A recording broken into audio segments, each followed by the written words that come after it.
Comunicando espiritualidade.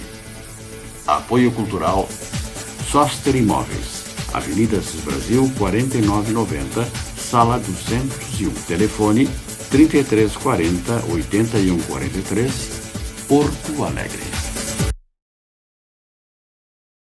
Bom dia, comunicando espiritualidade.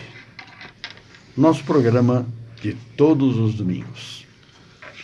Pedimos licença para os nossos irmãos e nossas irmãs para compartilhar do ambiente maravilhoso dos vossos lares, para passar esta nossa intenção de ajudar nesta ideia de aprender mais, porque a nossa vida tem esta finalidade, aprender. Professor, para as suas saudações.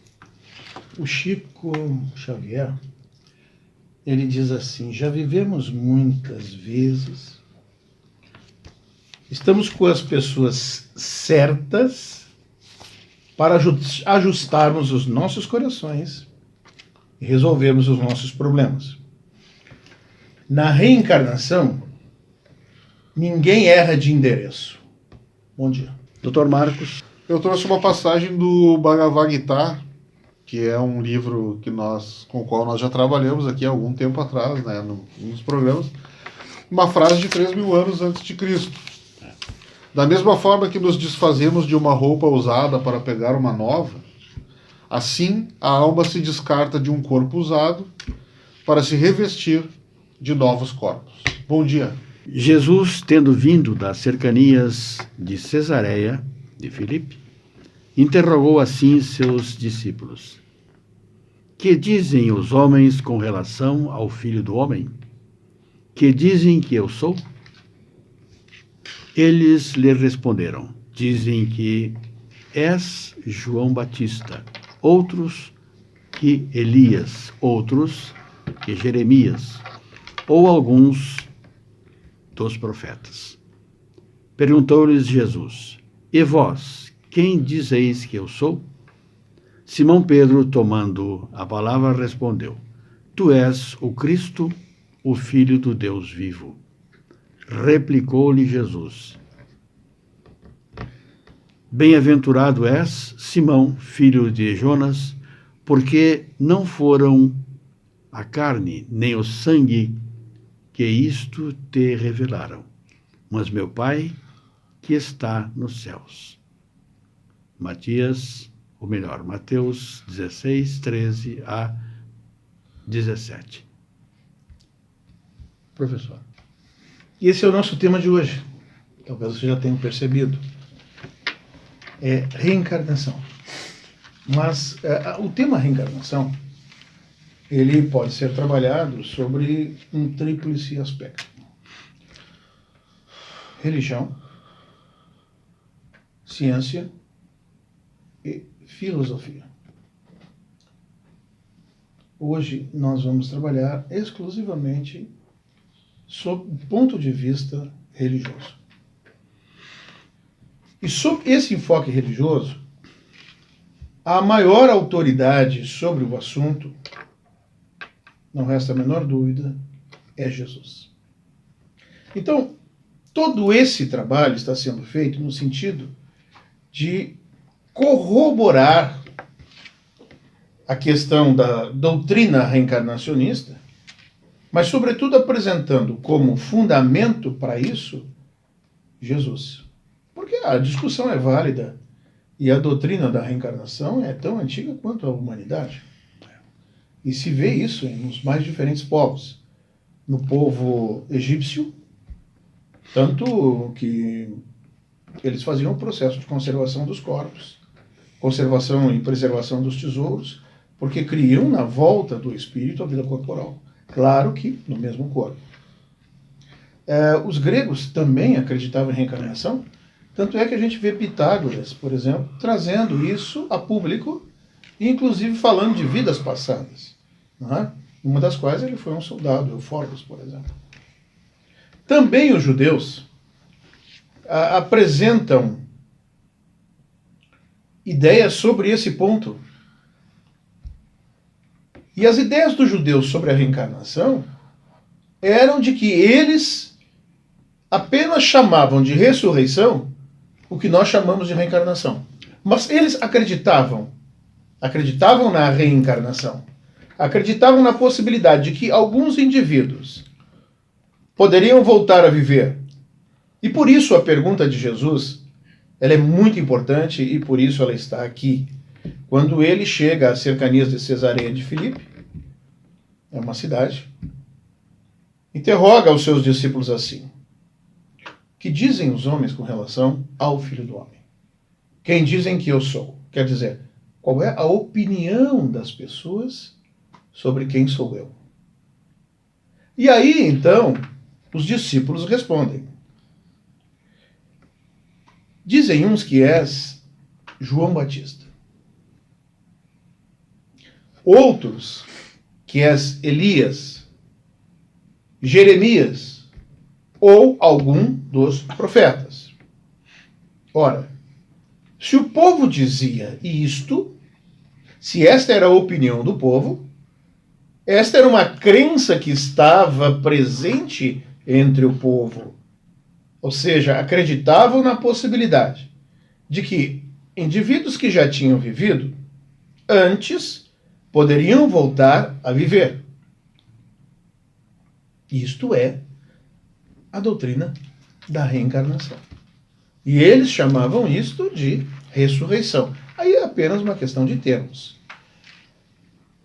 O fato é de que a doutrina da reencarnação, ela é muito antiga, mas ela passa a ser chamada de reencarnação com Allan Kardec. Antes ela tinha outro nome, era palingenesia. Inclusive, segundo Carlos Toledo Pastorini, numa tradução que ele faz, ele coloca no texto traduzido dos gregos, ele identifica e traduz isso como palingenesia. Que Jesus faz referência a isto. Então, a questão é, Jesus é reencarnacionista? Jesus defende a doutrina da reencarnação? Então, é isso que nós estamos trazendo hoje para o nosso programa. Dr. Marcos, fale-nos sobre o diálogo de Jesus com Nicodemos. Bom, nós temos esse diálogo de Jesus com Nicodemos que ocorreu à noite na casa de Lázaro. Lázaro, então, o redivivo, né? Aquele ao qual Jesus, então, teria trazido a vida novamente. E Nicodemos era um senador dos judeus, portanto, um homem sábio, instruído. E ele foi ter com Jesus. E então ocorre o seguinte diálogo. Nicodemos diz a Jesus: Mestre, sabemos que vieste da parte de Deus para nos instruir como um doutor, porquanto ninguém poderia fazer os milagres que fazes se Deus não estivesse com ele.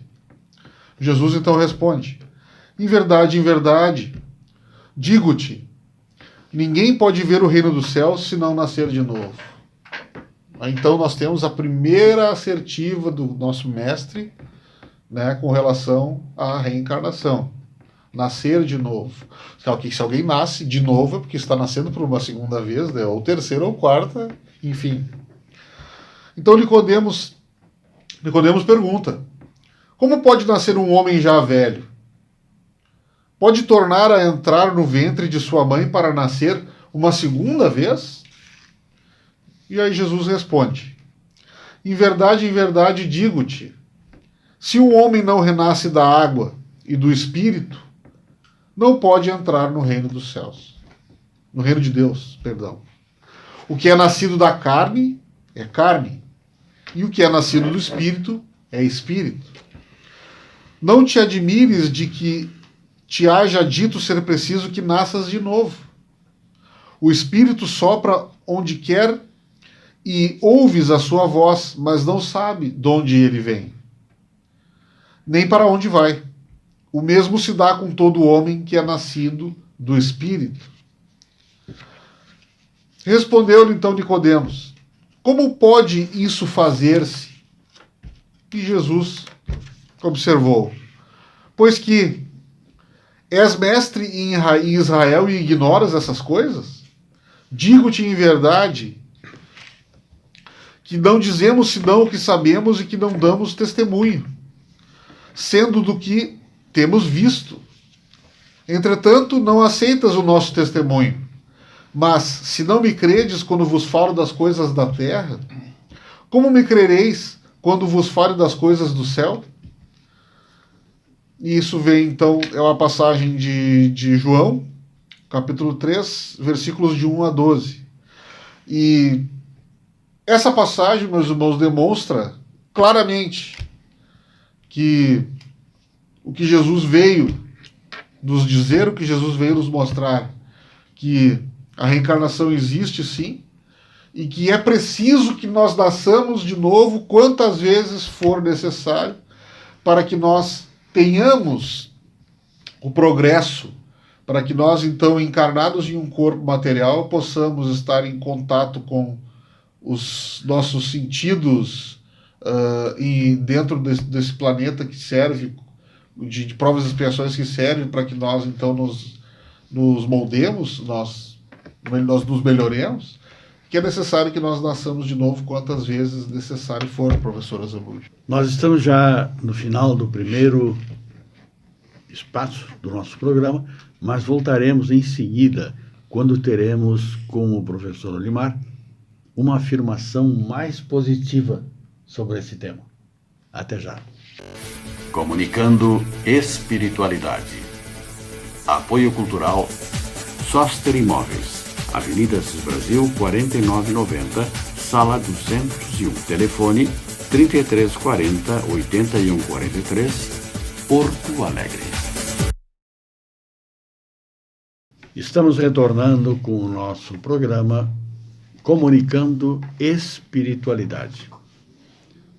Encerramos o primeiro espaço pedindo ao professor Olimar que nos dê algo mais positivo sobre o tema que estamos abordando agora. Perfeito. Nessa afirmação que o Marcos, essa passagem evangélica, ele trabalhou anteriormente, em João, capítulo 3, versículos 1 a 12, o diálogo de Jesus com Nicodemos, nós, a partir daí, podemos interpretar, porque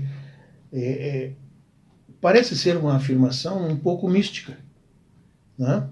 Em verdade digo que ninguém poderá ver o reino dos céus se não nascer de novo. E Nicodemos, então, fica perplexo, e aí Jesus, mais perplexo ainda, diz: mas como? Tu, um mestre em Israel, tu não me entende quando eu te falo das coisas da terra? Quer dizer, que mestre é esse que não sabe dessas coisas básicas, né? Aí a gente ainda pode ter uma interpretação um pouco mística. Então, naturalmente, nós vamos nos servir de uma passagem que ela é cristalina e que não dá margem a quaisquer dúvidas, né? E aí é o que nós estamos chamando de uma afirmação positiva, tanto quanto Kardec chama de uma afirmação positiva. Ora, desde o tempo de João Batista até o presente, é Mateus 11, de 12 a 15. Evangelho segundo São Mateus. Estava na Bíblia, é só procurar, né? Ora, desde o tempo de João Batista até o presente, o reino dos céus é tomado pela violência, e são os violentos que o arrebatam. Pois assim o profetizaram todos os profetas até João, e também a lei. Se quiseres compreender o que vos digo, ele mesmo é o Elias que há de vir. Olha, esta afirmação é uma afirmação translúcida, claríssima, ela é positiva. Nós estamos aqui hoje falando sobre a posição de Jesus diante do fenômeno reencarnatório. Em várias passagens, tanto do Velho Testamento quanto do Novo Testamento, nós temos afirmações que falam e comprovam de que, Elias reencarnou como João Batista. Não é o mesmo corpo. Há um intervalo de tempo de 400 anos. Porque Elias era o profeta do povo judeu que vivia cerca de 400 anos antes. Uma personalidade muito forte. E que combateu, naquela ocasião, como Elias, os sacerdotes de Baal e a ideia que tentava vingar entre o povo do politeísmo, a crença em vários deuses. E era o que os sacerdotes de Baal pregavam. Esse era Elias. Depois, João Batista, também muito firme, muito forte, aí vejam, personalidades muito semelhantes, combate os abusos da família de Herodes, tá? E é levado à decapitação por causa disso. Agora veja, Jesus diz, desde o tempo de João Batista até o presente. Mas para aí um pouquinho. Jesus era contemporâneo de João Batista. João batiza Jesus nas águas do Jordão. Desde o tempo de João Batista até o presente, ele está dizendo que João Batista vivera em outros tempos. Porque o presente, ali está João, ou estava, porque João morre com 27 anos de idade aproximadamente. Ele, aos 27 anos, é decapitado. Por pedido de Salomé. Salomé dança tão bem que o rei Herodes, emocionado, diz a ela, pede o que tu quiseres, que eu te darei. E ela então, induzida pela mãe, pede a cabeça de João Batista numa bandeja. Que o Herodes gostava dele, não queria que ele fosse morto. Mantinha-o na prisão. Mandou que ele fosse decapitado. O João é decapitado. E aí, nesta circunstância, a sua cabeça é entregue numa bandeja para Salomé, cumprindo com a palavra do rei. Muito bem. Desde o tempo de João Batista. Então, o tempo de João Batista a que Jesus se refere é o tempo anterior. Aí, ele vai dizer assim, um pouquinho mais adiante. Se quiserdes compreender o que vos digo, ele mesmo, ele quem? João Batista. Ele mesmo é o Elias. Por isso que nós estamos falando aqui de uma afirmação positiva, clara, translúcida, cristalina, aonde Jesus está confirmando a ideia, a doutrina da reencarnação. Então, dizer que a reencarnação como doutrina não é verdadeira, talvez seja a expressão de desconhecimento ou de um desejo de contrariar, mesmo que não tenha argumentos lógicos e capazes. Nós vamos observar que a doutrina da reencarnação, ela era, inclusive, adotada pela Igreja Católica. Nos seus primórdios, a Igreja, até o ano de 553 depois de Cristo, no segundo concílio realizado na cidade de Constantinopla, portanto, o segundo concílio, Constantinopla II, do qual participam os bispos, o Papa não participa, ele não queria a realização daquele evento. Mas aquele evento tem a subvenção do rei, do imperador Justiniano. E tem a participação, a influência da imperatriz, Teodósia. Essa imperatriz, ela era na época, uma prostituta. O imperador se apaixonou por ela, casou com ela. E a doutrina da reencarnação a assustava. Por quê? Porque ela manda assassinar todas as demais prostitutas, suas conhecidas, em torno de 500 mulheres. E a doutrina da reencarnação a assustava. Então ela tinha medo a influência dessa doutrina ter que se encontrar ou reencontrar com estas conhecidas, as quais ela mandara matar. Então ela faz todo um jogo político para que a doutrina da reencarnação fosse retirada do conjunto doutrinário da igreja. E isto efetivamente acontece. A reencarnação passa a ser retirada. E com isso, vários religiosos reencarnacionistas, como voto vencido, acabam ficando à margem do processo. Alguns até foram mortos. Desculpa. Isso acontece efetivamente, e até relativamente comum ter acontecido na história. João Batista mesmo manda matar decapitados os 400 sacerdotes de Baal. E por essa razão, em função da lei de causa e efeito, ou ação e reação, contraído o débito, ele naturalmente resgata aquele débito, tendo a sua cabeça decepada, entregue numa bandeja a Salomé enquanto ela dançava. Então, meus irmãos, essa é uma afirmação positiva.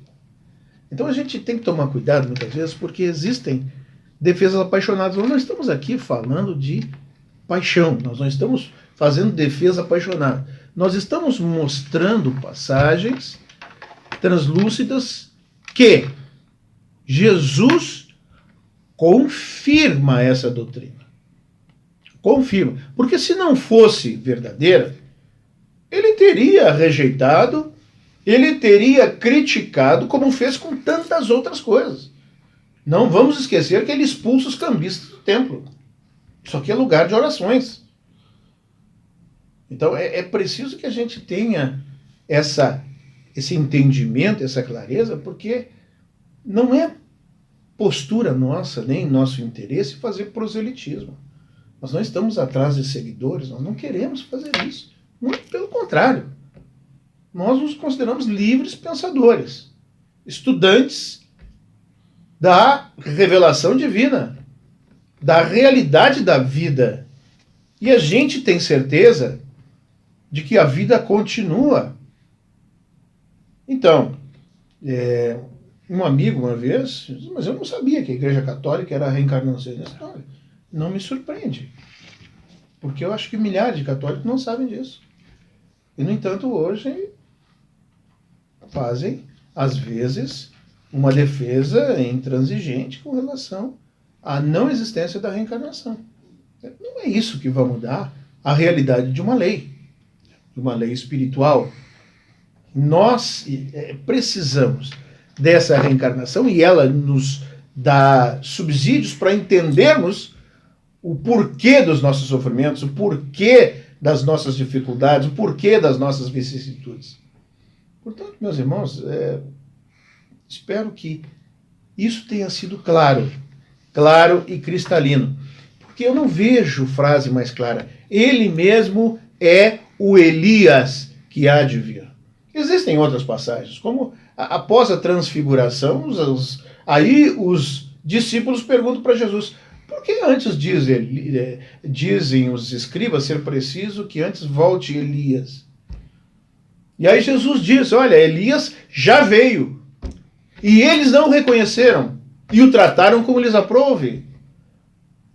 Mais claro que isso. Aí é interesse, não é um discurso lógico e racional. Doutor Marcos. Bom, nós temos ainda mais uma afirmação cristalina, como água, né? Que é a afirmação de Jó, o profeta lá do Antigo Testamento, que diz, né? Acabando os dias da minha existência terrena, esperarei por quanto a ela voltarei. Ou seja, mais claro que isso, né? Que eu voltarei à existência terrena. É como diz o professor Limar, é cristalino como água, e aí nós temos aquelas pessoas que não desejam crer, né? E com relação a essas pessoas que não desejam crer, por enquanto, não há o que se fazer. Nós estamos trazendo aqui informações históricas, né, informações que... fatos, não são informações, fatos históricos que realmente aconteceram, decisões políticas envolvendo religião, que não é recomendável, né? Por interesses pequenos, se mexendo então com a fé das pessoas. Então nós trouxemos além dessa última aqui, todas as outras passagens que foram trazidas e que permaneceram nos evangelhos, não foram retiradas, são claríssimas com relação à reencarnação, né, com relação a voltarmos de novo à vida terrena quantas vezes for necessário, professora Zambujo. Nós já estamos no final do nosso programa neste domingo e vou passar a palavra ao senhor professor Limar. A reencarnação fortalece os laços de família. Porque tem pessoas que têm medo da reencarnação, porque então a minha família vai se ampliar. Fortalece os laços de família. Ao passo que a unicidade das existências, uma única existência, rompe os laços de família. Essa é a doutrina anti-reencarnacionista, a unidade da existência, uma única existência. Bom dia a todos. Pelo menos nós abrimos a cortina do palco. Eu trago uma frase de Buda, né, 400 anos antes de Cristo, mais ou menos. Os seres humanos que se apegam demasiado aos valores materiais são obrigados a reencarnar incessantemente até compreenderem que o ser é mais importante do que ter. Bom domingo a todos. Bom dia, senhoras e senhores.